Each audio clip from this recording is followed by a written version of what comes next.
Salut à tous et bienvenue sur cette nouvelle critique. Aujourd'hui, on va s'attaquer à un autre film d'animation. Après avoir fait le Chapeauté 2, on va s'attaquer au deuxième meilleur film d'animation de ces 2 dernières années. On va s'attaquer à Super Mario Bros, le film. Alors comme d'habitude, il y aura d'abord le pitch du film, les points positifs, les points négatifs et ensuite la fin de la vidéo. Est-ce que vous êtes prêts pour le pitch? C'est parti. Donc le film raconte l'histoire de Mario et Luigi qui sont des plombiers dans la vraie vie, dans la vie réelle à Brooklyn. Et donc qui font leur métier de plombier. Et un jour Mario et Luigi donc, ils vont tomber sur un tuyau vert comme dans le jeu vidéo. Et ils se rendent compte que ce tuyau mène dans un monde parallèle qui est le monde de Mario dans les jeux vidéo où il y a Peach, Toad, Bowser, etc. etc. Et voilà. Ensuite, ils vont aller dans ce tuyau qui va mener donc dans le monde parallèle. Sauf que Luigi va se retrouver chez Bowser et Mario chez Peach. Et donc, il va essayer de sauver Luigi des griffes de Bowser. Voilà, ça c'est pour le pitch, on va passer aux points positifs. Pour les points positifs, comme dans toutes les critiques que j'ai fait, il y en a beaucoup, il y en a plus que des points négatifs. On va commencer déjà par l'animation.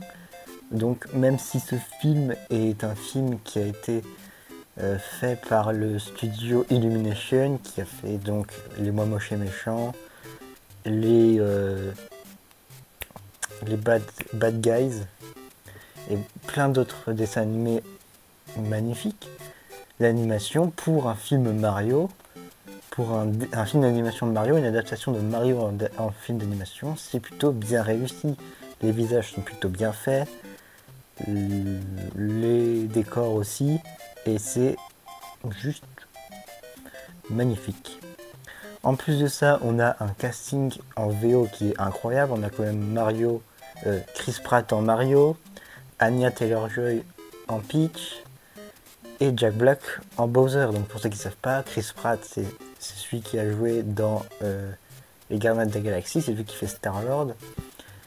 Anya Taylor-Joy c'est celle qui joue dans Le Jeu de la Dame et plein d'autres films actuellement. Et Jack Black c'est celui qui a fait Po dans Kung Fu Panda et d'autres rôles.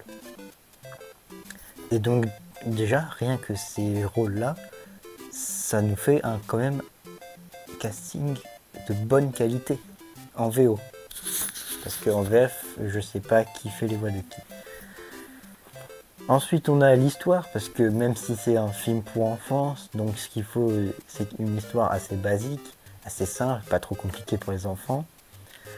Malgré le fait que ce soit une histoire basique, c'est quand même une assez bonne histoire, le fait qu'il y ait un lien entre le monde réel et le monde des jeux vidéo, le monde parallèle, et que Mario et Luigi soient des vrais plombiers dans le vrai monde à Brooklyn, c'est une bonne idée. Voilà. Et il y a un dernier point positif qui moi je trouve est excellent, c'est une scène, pour ceux qui ont vu le film, c'est la scène de la carapace bleue. Voilà, pour ceux qui ont vu la scène, vous savez de laquelle je parle. Moi je trouve que c'est une très très bonne ref à Mario. Et donc je trouve que c'est un très très bon moyen d'expliquer la carapace bleue à travers le film, parce que sachez que comme coproducteur, il y a Shigeru Miyamoto qui est le créateur de Mario.